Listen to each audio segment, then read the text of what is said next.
Oke. Eh, ada yang mau ditanyakan proyeknya nggak?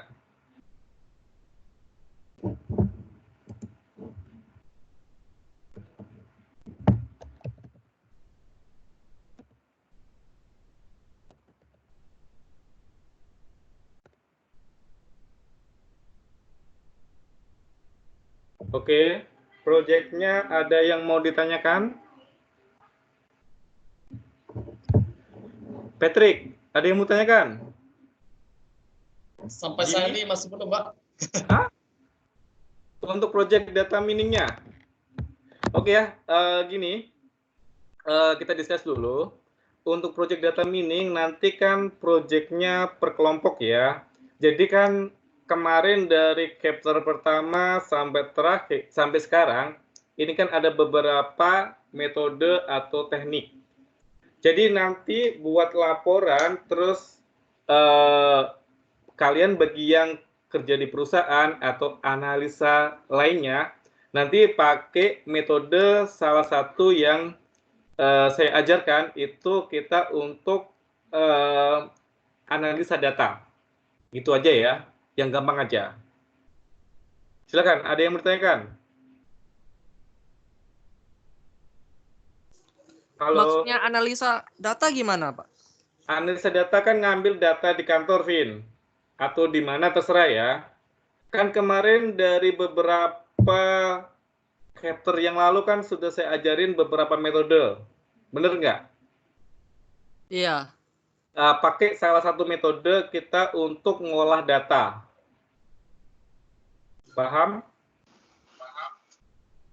Pakai salah satu metode untuk mengolah data atau pakai metode terkinian. Kita istilahnya sekarang kan kasus corona ya.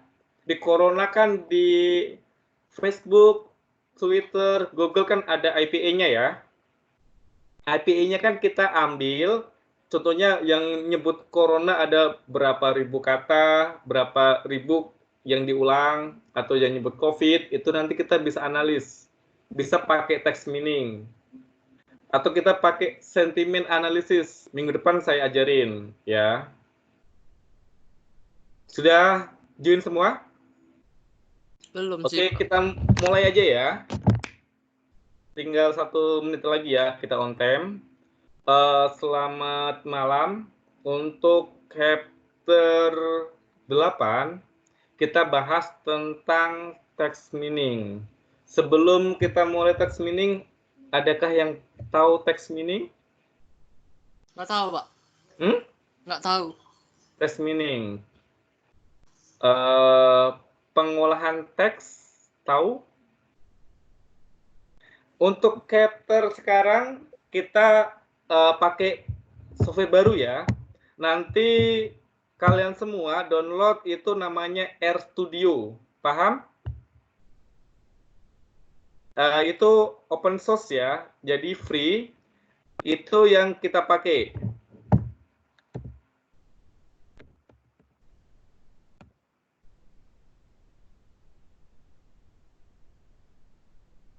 Oke?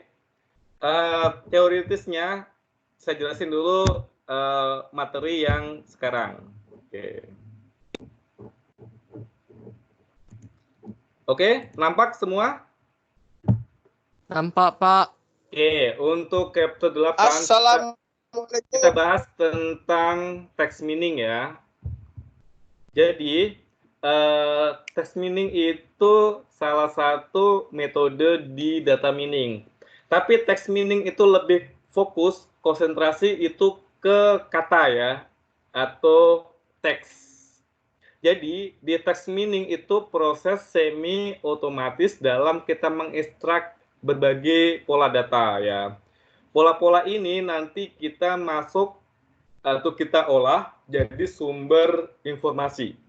Oke. Text meaning itu sama dengan data mining karena text meaning itu bagian dari data mining. Jadi punya maksud yang sama dengan menggunakan proses yang sama. Cuma di text meaning itu kita fokus ke dokumen ya. Contohnya dokumen Word, PDF, atau kutipan-kutipan teks, XML, dan seterusnya yang berhubungan dengan teks. Oke. Terus, di text meaning itu adalah kita proses menganalisis teks untuk mengekstrak informasi yang berguna untuk tujuan tertentu. Jadi, text meaning itu memiliki tugas yang lebih kompleks karena ini melibatkan data teks yang sifatnya tidak terstruktur. Oke. Text meaning merupakan bidang salah satu itu multidisiplin yang sekarang lagi ngehit ya, text meaning. Jadi kita untuk mengekstrak informasi itu berupa kita bentuk dalam visualisasi. Oke. Perbedaan mendasar antara text meaning dan data meaning itu terletak dari sumber datanya yang kita gunakan ya. Kalau data meaning itu polanya itu diekstrak data, sedangkan di text meaning itu pola diekstrak itu berupa teks ya, atau berupa kalimat yang kita proses secara otomasi. Salah satunya kita menggunakan software itu RStudio. Jadi untuk BK-nya kita cukup sekian ya. Kita bahas lebih ke software yang lainnya. Terus bidang-bidang penerapan text meaning itu populer ya saat ini. Apalagi kita menjelang pemilu itu kita diperlukan untuk ekstraksi data yang apa sih yang langkah selanjutnya yang bisa kita ambil. Jadi di text meaning itu adalah untuk kita ekstraksi informasi. Contohnya itu tentang apa ya, pencocokan kalimat, pola-pola yang sering dipakai, lawan politik yang dipakai itu apa aja. Terus di trending topik, ya contohnya di sosial media, di Facebook, di Twitter, di Instagram, itu kita bisa ekstrak datanya. Salah satu lagi adalah untuk summary peringkasan. Jadi di sini itu kita meringkas suatu dokumen untuk menghemat waktu dari sisi pembaca. Oke. Keempat, itu kita untuk clustering. Jadi, pengelompokan dokumen-dokumen yang mirip tanpa memiliki kategori yang sudah ditetapkan sebelumnya. Kelima itu adalah konsep linking ya, atau hubungan, link-link, seperti itu. Jadi menghubungkan berbagai dokumen terkait menjadi satu dan datanya kita bisa manfaatkan. Salah satu itu adalah untuk berbasis untuk knowledge ya. Di text meaning itu juga ada kita tahapan-tahapan untuk teksnya. Tahapan itu kurang lebih ada 5. Pertama itu adalah untuk tokenizing atau proses memecah dokumen menjadi kumpulan kata. Ada juga disebut dengan itu dapat dilakukan dengan kita menghilangkan tanda baca dan memisahkan perspasi. Tahapan ini juga untuk menghilangkan karakter-karakter tertentu seperti tanda baca dan mengubah semua token kata itu menjadi huruf kecil semua atau lowercase. Jadi di text meaning itu kita harus seragamkan dulu.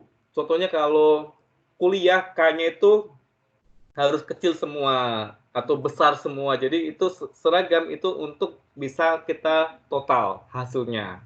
Nanti di RStudio saya bahas ya.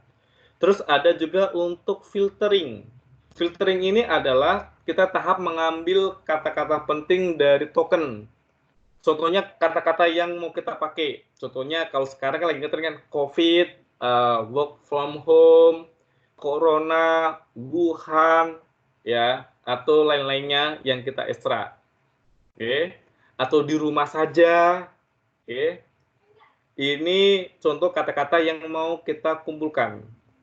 Terus ada namanya stemming, adalah proses kita mengembalikan kata menjadi kata dasarnya. Hal ini bisa dilakukan dengan cara kita menghilangkan kalimat untuk akhiran ya, atau depannya awalan atau akhiran.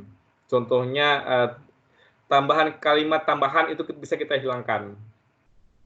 Tagging itu adalah tahapan mencari, contohnya tahapan kan, itu kita hilangkan jadi tahap. Itu mencari bentuk awal atau rootnya dari tiap kata lampau atau kata hasil untuk stemmingnya, ya. Terus kita bisa analyzing itu adalah tahapan penentuan seberapa jauh sih hubungan antara kata satu dengan kata yang lain atau antar dokumen yang ada. Jadi ini tahap-tahapan kita mengekstrak data di text meaning. Terus di text meaning itu ada namanya pre-processing text meaning, ya. Metode ini adalah kita untuk mempersiapkan data teks menjadi data yang dapat diolah lebih lanjut, istilahnya untuk kebutuhan usernya selanjutnya. Tahap-tahapan ini contohnya itu ada 3, cleansing atau proses pembersihan kata-kata ya. Contohnya emotion, hashtag, dan lainnya. Terus ada scaffolding, itu mengubah huruf menjadi lowercase atau huruf kecil semua supaya bisa totalnya lebih gampang.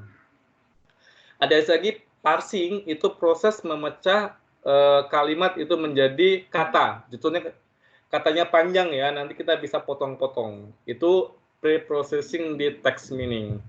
Terus di text meaning itu di sini kita bahas tentang 2 metode. Itu pertama adalah web crawl. Web crawl itu artinya perangkat lunak yang digunakan untuk menjelajah serta mengumpulkan halaman-halaman web, terus kita ambil, kita olah, kita jadikan satu, kita tampilkan. Itu disebut dengan web crawl. Jadi ini kita bisa untuk bahan skripsi ya. Di sini proses crawling datanya itu adalah proses yang digunakan untuk mesin pencari. Contohnya kita untuk search engine untuk mengumpulkan halaman-halaman website ya. Ini prosesnya seperti itu. Jadi, ketika crawlernya menentukan halaman web, tugas selanjutnya adalah mengambil data-data dari web, terus menyimpannya ke dalam data kita, ke hard disk atau ke sistem kita. Jadi, habis itu kita tampilkan ya. Contohnya kan, saya mau mencari harga jam merek Casino. Saya mengambil data itu dari 4 e-commerce, dari Tokopedia, dari Bukalapak, dari Shopee, dari CA. Itu nanti dari keempat data itu yang mengandung kata kasino itu kita jadiin satu, nanti kita tampilkan. Itu salah satu disebut dengan teknik crawl ya. Itu ada yang seperti buat skripsi seperti itu. Itu disebut dengan tujuannya itu adalah untuk memudahkan pengguna. Di prosesnya itu, jadi ini mengunjungi setiap halaman web. Halaman itu yang sudah kita tentukan, contohnya 4, itu dari 4 itu kita ambil, kita proses, jadi kita jadikan satu ke web kita, dan kita tampilkan. Itu modelnya ya. Oke. Jadi di sini, salah satunya itu yang biasa kita pakai, itu adalah menggunakan API ya, untuk web crawl itu biar mudah.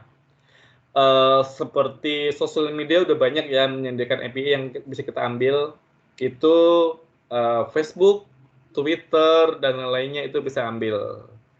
Terus log web server seperti Apache dan Ning itu bisa kita ambil. Terus bisa lakukan menggunakan web scraping atau web crawlingnya itu ya. Jadi yang seperti yang saya jelaskan itu dari 4 ini contohnya Tokopedia, Bukalapak, dan lain itu kita ambil, kita jadiin satu, kita script ya. Dari sumber-sumber tersebut, kebanyakan perusahaan berbasis data itu mengcrawl data menjadi halaman web dan kita kumpulkan. Itu salah satunya itu kita bisa pakai API atau kita bisa langsung nggak pakai API. Oke, ini web crawl. Oke, terus metode selanjutnya di text meaning itu kita bisa menggunakan term frequency inverse document frequency atau TF-IDF.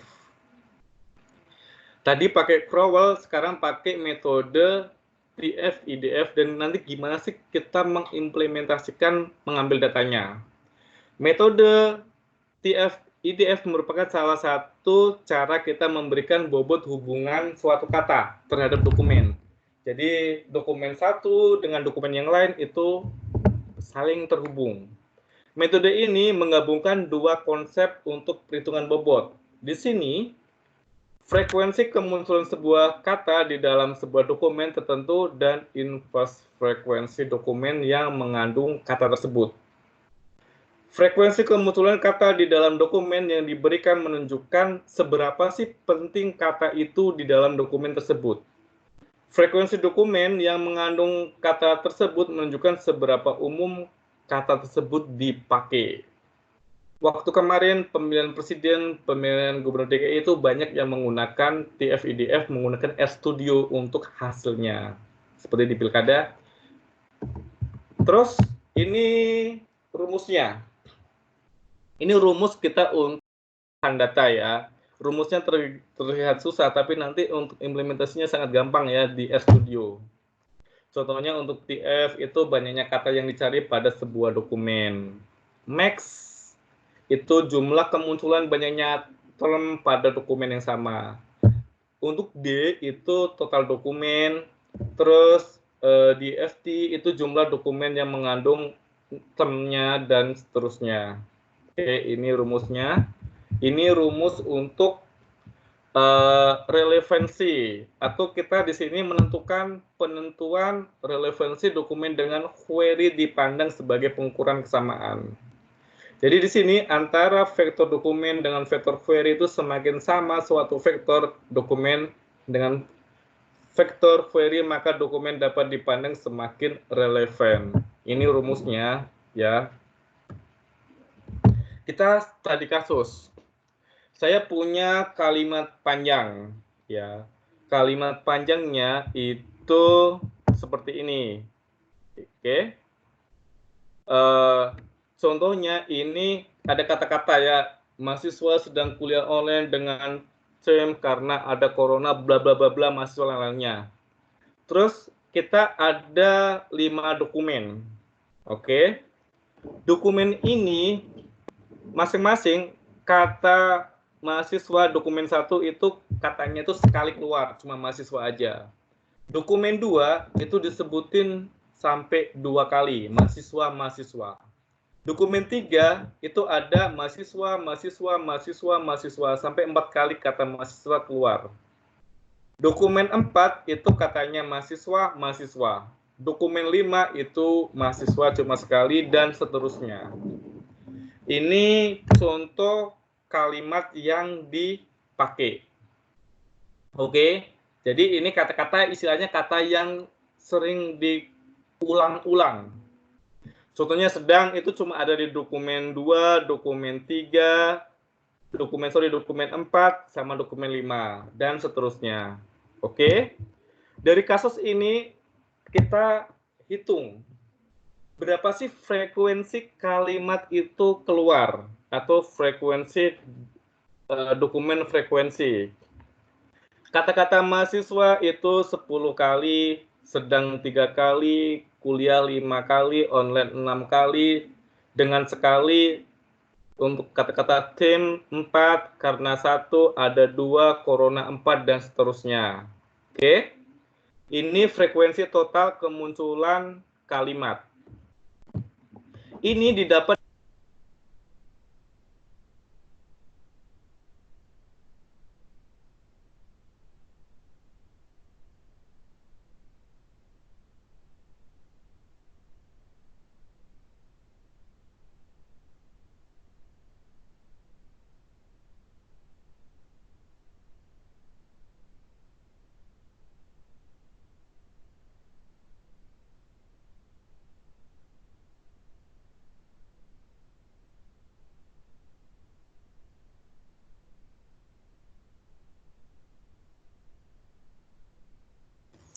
Pak, suaranya ke-mute, Pak.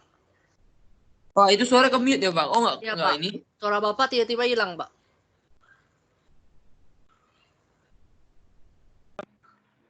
Oh ya, sudah dengar? Ya, Pak. Dengar sekarang. Dari PowerPoint yang mana yang hilang suaranya? Yang hitung, Pak. Ini ya? Satu lagi, Pak, setelah ini. Ini? Ya, ini, Pak. Oke, ini contohnya kan ada dokumen frekuensi ya. Dokumen frekuensi kan di sini ada 10. 10 itu totalnya didapat dari total ini. Kita ada 5 dokumen. Ini ada 1, 2, 3, 4, 5, 6, 7, 8, 9, 10. Jadi total 10. Dan seterusnya. Corona kenapa kok 4? Frekuensinya itu dia dari 1, 2, 3, 4. Ininya dokumen 5, 0. Tidak ada yang menyebut kata-kata corona. Total jadi ada 4. Oke, ini cara kita menghitung dokumen frekuensi atau DF. Selanjutnya, kita menghitung nilai IDF, Inverse Document Frequency. Itu rumusnya itu log dibagi total dokumen, log total dokumen dibagi jumlah kata yang keluar. Log di sini adalah 5. 5 ini kenapa kok 5 semua? 5 itu didapat dari total dokumennya 5. 1, 2, 3, 4, 5. Terus 10 didapat dari total seberapa kalimat itu keluar kata-katanya. 10. Berarti 5 dibagi 10 sama dengan minus 0,301.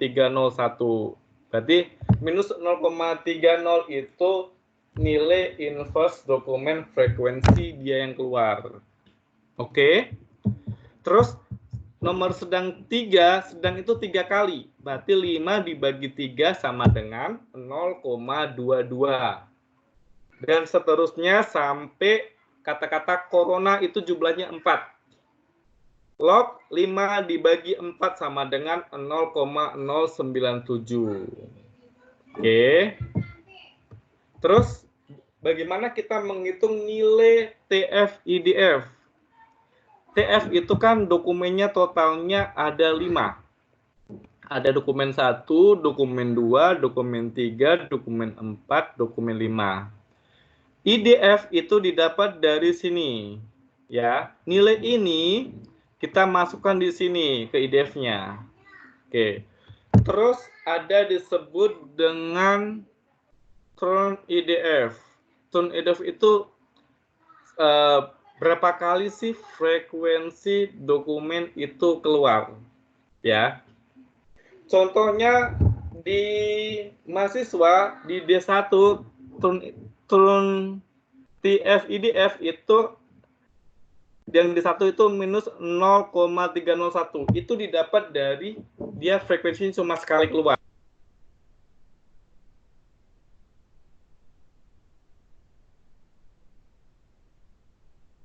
Pak, suaranya hilang lagi, Pak. Kemute lagi, Pak. Kemute lagi itu, Pak. Oke, sudah. Sudah? Sudah dengar, Pak. Oke ya. Oke, saya jelasin lagi. Di sini, ini kan IDF ini kenapa dapatnya kok minus 0,301 ya? Itu didapat dari ini. Oke. Oke. Terus hasilnya ini. Oke. Terus di TF IDF dapatnya kan minus 0,6. Itu kenapa kok itu? Karena frekuensi keluarnya 2 kali. Jadi 2 kali itu 0,30 ditambah 0,30 maka hasilnya minus 0,6 ya. Pak, kalau kalimatnya nggak keluar berarti tulis saja 0. Di contoh sedang ini dia D1 kan nggak keluar berarti kita isi 0. D2 itu 1 berarti kita isi 1 aja 0,22 ya. Dan seterusnya.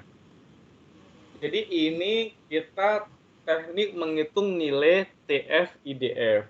Sampai di sini paham teorinya? Paham, Pak. Paham ya? Gampang ini tinggal tambah-tambah aja dibagi. Oke, kalau paham selanjutnya kita ke aplikasinya. Oke. Di aplikasinya ini kita menggunakan yang disebut dengan RStudio. Nampak? Nampak? Oke ya. Di RStudio nanti yang saya minta itu kita pernah lihat seperti ini data? Ada mahasiswa, ada kuliah, ada corona, ada online.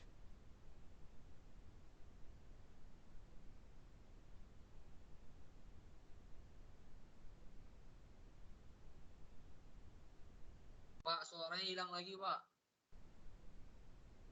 Suaranya hilang lagi, Pak.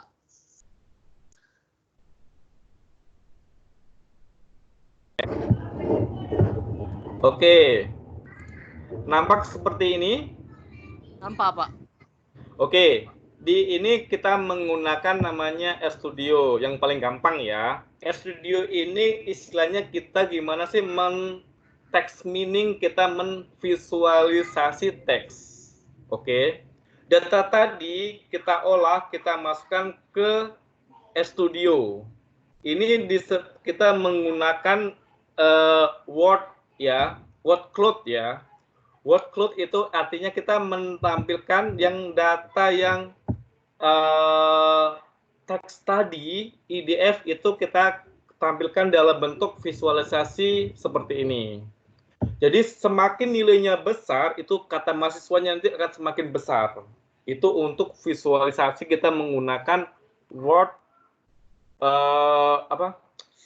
word cloud. Oke ya. Oke.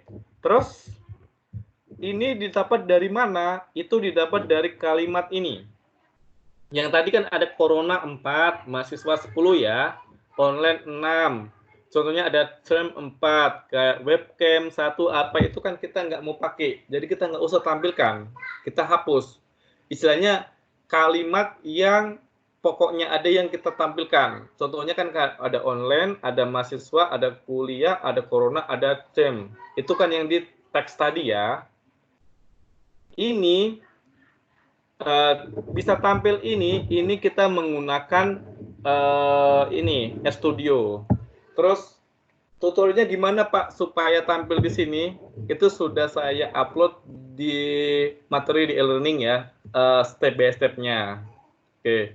Jadi gimana sih kita menampilkan itu sudah saya upload dan sudah saya jelasin.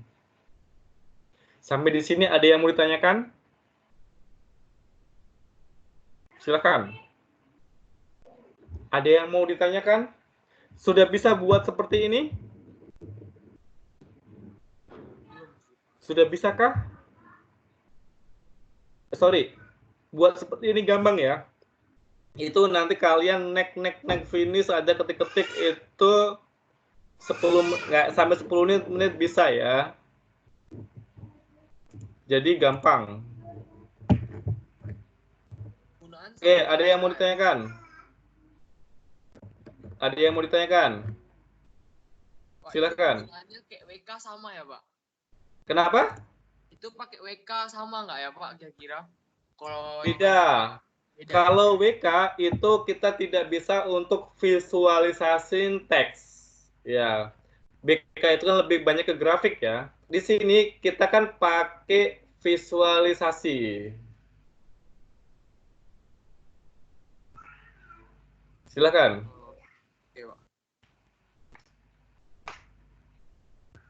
Ada yang mau ditanyakan?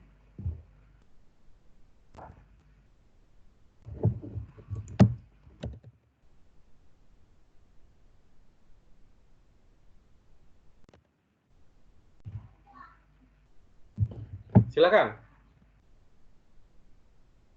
Ada yang mau ditanyakan? Oke ya. Kalau tidak ada pertanyaan, saya kasih untuk tugasnya ya, latihan. Bisa IPA bisa semua? Oke. Nggak begitu bisa, Pak. Kan sudah belajar kan?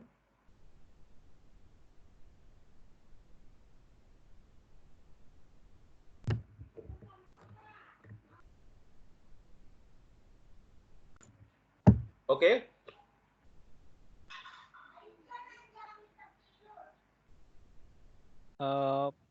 Pak itu Iya. Cindy ada nanya Pak di chat situ.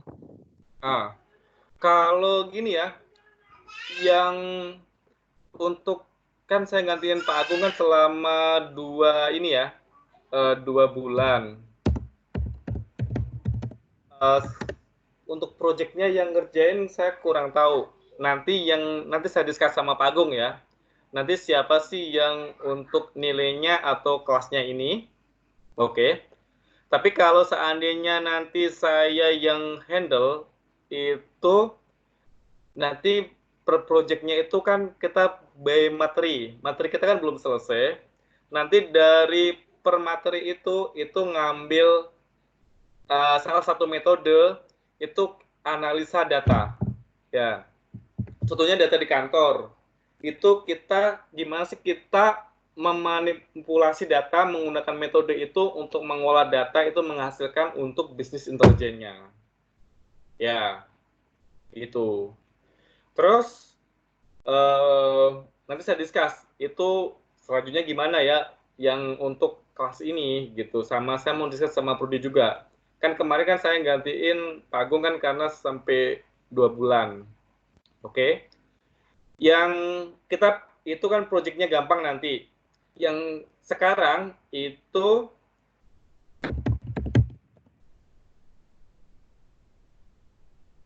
bisa IPA ya. Oke. Sekarang kan lagi ngetren corona ya.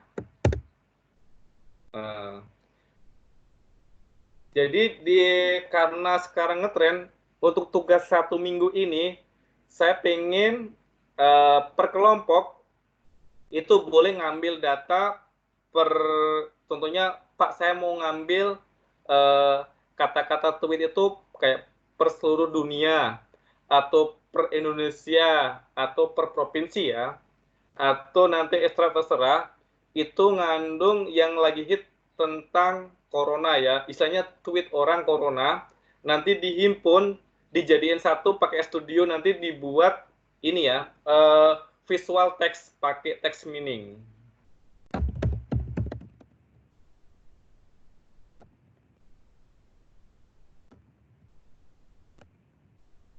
Oke, di RStudio aja yang gampang. Ada yang mau ditanyakan? Silakan. Ada yang mau ditanyakan? Nggak ada kayaknya. API sosial media plus video. Oke ya. Jadi nanti kalian ngambil IPA di sosial media, terus nanti hubungan ke studio, nanti di ekstrak, nanti jadi tampilan seperti ini. Seperti ini. Nampak ini? Yang online mahasiswa kuliah STEM ini. Ya.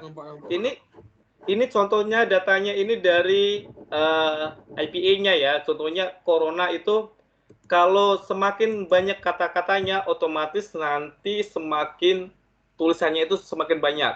Ya.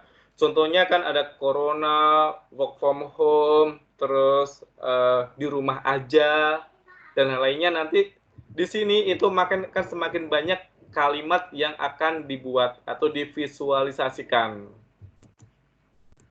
Paham? Ada yang mau tanyakan? Kira-kira bisa nggak? Bisa. Bisa. Stefantinus bisa? Itu jago tuh Pak, bisa tuh segalanya Pak. Oh.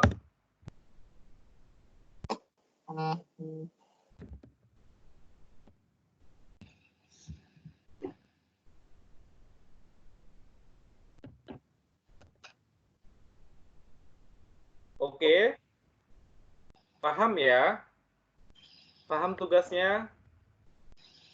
Gini aja deh, kalau seandainya nggak bisa pakai IPA, itu dimasukin ke dalam kalimat atau teks, nanti dalam bentuk apa? TXT itu langsung diekstrak ya. Tapi kalimatnya yang banyak ya, jangan 5 atau 10, bisa aja kalau tinggal di Google kan banyak kan, itu tinggal di Google itu diambil. Jadi ini kita belajar gimana sih mengekstrak text mining untuk visualisasi data. Ya, data kan tidak harus dalam bentuk grafik atau total ya, bisa kita dalam bentuk visualisasi. Contohnya yang tadi itu disebut dengan visualisasi data ya. Kan di sosial media banyak ya, kayak mode-mode kalimat struktur data, kayak tulisan seperti itu disebut visualisasi data menggunakan text mining. Ya, minggu depan kita bahas lagi itu yang lebih detail lagi, itu ke kayak sosial media analis atau lain-lainnya. Jadi kita di data mining kita bahas materi-materi yang hit atau logika-logika yang hit yang sekarang kita pakai. Ya, silakan.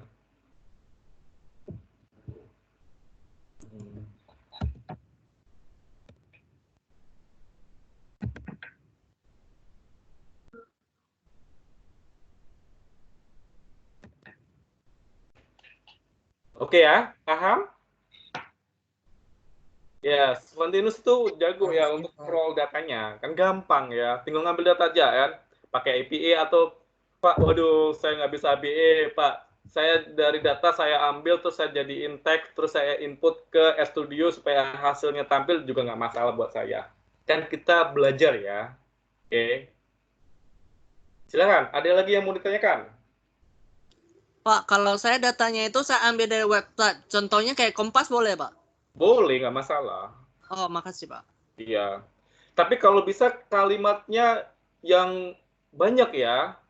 Contohnya ada kata-kata corona, ada 30 biji sama yang lainnya, kan tergantung dari kita, gitu ya. Tapi sih, yang hit sekarang ya, jadi sekarang kan kita tentang corona, ya kita bahas tentang corona. Siapa tahu nanti pas pilkada, pilihan presiden wali kota, kita bahas tentang wali kota, gimana kita mengekstrak data menggunakan text mining dari visualisasi data. Oke, paham, Vin? Paham, Pak. Ya, oke ya. Silakan, ada lagi yang mau ditanyakan? Ada lagi yang mau ditanyakan?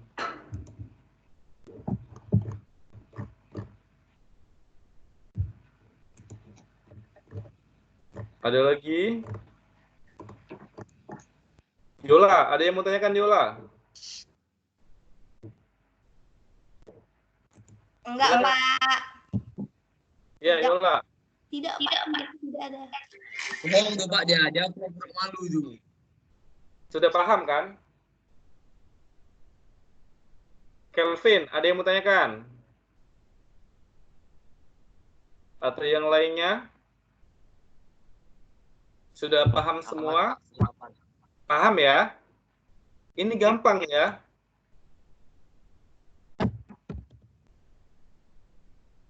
Ini gampang. Jadi kalau nanti ini juga bisa ya untuk tugas akhirnya, tapi jangan semua pakai metode ini. Kalau bisa kan banyak-banyak metode ya.